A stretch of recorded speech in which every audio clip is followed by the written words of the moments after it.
Sejarah Cina Tangerang memang sulit dipisahkan dengan kawasan Pasar Lama yang berada di tepi sungai dan merupakan pemukiman pertama masyarakat Cina di sana.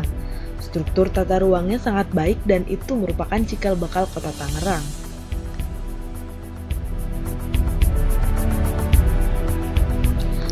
Pada akhir tahun 1900-an, sejumlah orang Cina dipindahkan ke kawasan Pasar Baru dan sejak saat itu mulailah menyebar ke daerah-daerah lain. Pasar Baru pada tempo dulu merupakan tempat transaksi atau sistem barter barang-barang orang Cina yang datang lewat sungai dengan penduduk lokal.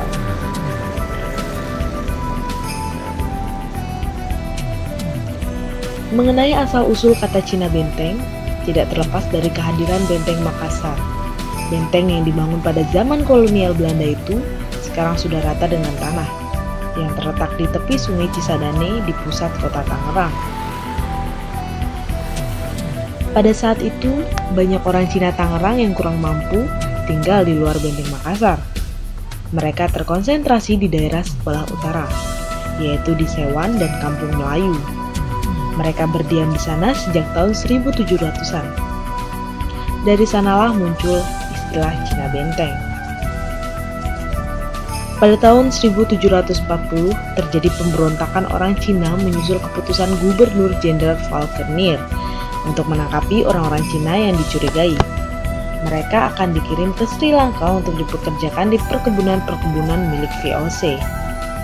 Pemberontakan itu dibalas serangan serdadu kompeni di perkampungan-perkampungan Cina di Batavia. Sedikitnya 10.000 orang tewas dan sejak itu banyak orang Cina mengungsi untuk mencari tempat baru di daerah Tangerang, seperti Mau, Serpong, Cisoka, Legok, dan bahkan sampai Parung di daerah Bogor. Itulah sebabnya banyak orang Cina yang tinggal di pedesaan di pelosok Tangerang di luar pecinaan di Pasar Lama dan Pasar Baru. Meski demikian, mereka yang tinggal di luar Pasar Lama dan Pasar Baru tetap disebut sebagai Cina Benteng. Sebagai kawasan pemukiman Cina, di Pasar Lama dibangun kelenteng tertua Boen Tek Bio yang didirikan pada tahun 1684 dan merupakan bangunan paling tua di Tangerang.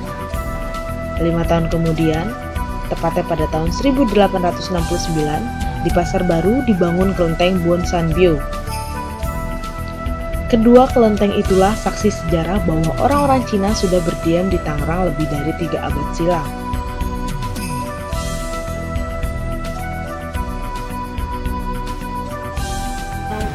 Cina Benteng orang Tionghoa ya kepercayaan sebenarnya dari awalnya, dari nenek moyangnya itu adalah kepercayaannya kelenteng. Kepercayaan awalnya kelenteng. Mereka kan datang ke sini yang dia bawa adalah kimsin. Kimsin tuh patung yang bertuah ya. Jadi patung yang memang dihormati, patung orang-orang besar dari tanah leluhur dia bawa ke sini dengan doa, dengan harapan supaya mereka bisa dapat satu tempat yang lebih baik untuk kehidupan anak cucunya di masa akan datang. Yang unik dari masyarakat Cina Benteng adalah bahwa mereka sudah berakulturasi dan beradaptasi dengan lingkungan dan kebudayaan lokal. Dalam percakapan sehari-hari misalnya, mereka sudah tidak dapat lagi berbahasa Cina.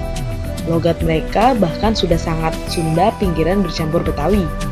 Ini sangat berbeda dengan masyarakat Cina Singkawang, Kalimantan Barat, yang berbahasa Indonesia meskipun hidup kesehariannya juga banyak yang petani miskin.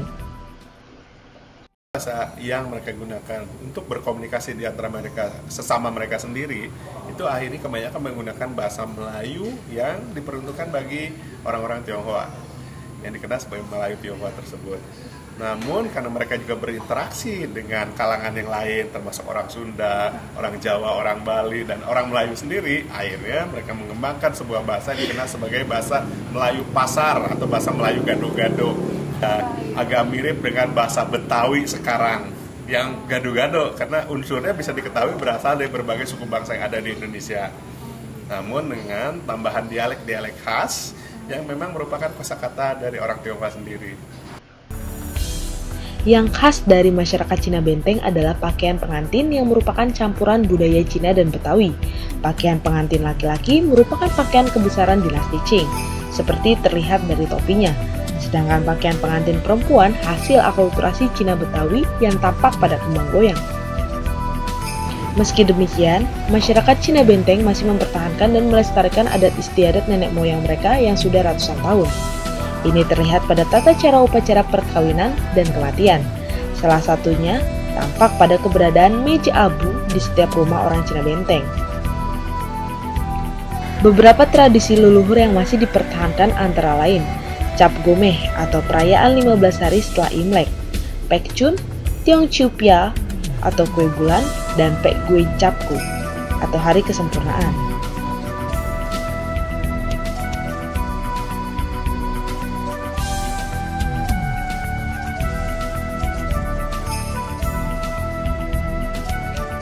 Di bidang kesenian, mereka memainkan musik gambang kromong yang merupakan bentuk lain akulturasi masyarakat Cina Benteng.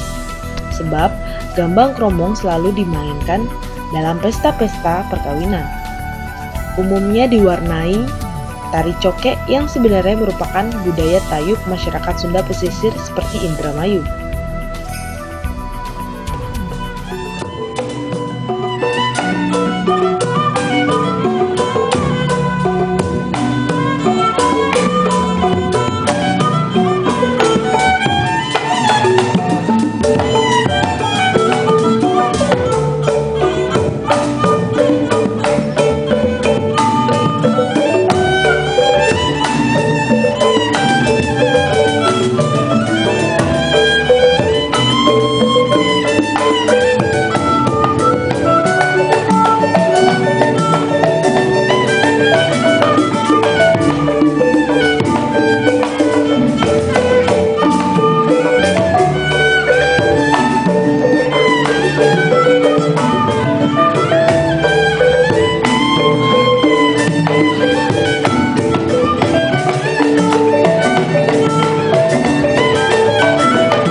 Kita bicara ini bukan bicara agamanya, akhirnya mereka pindah ke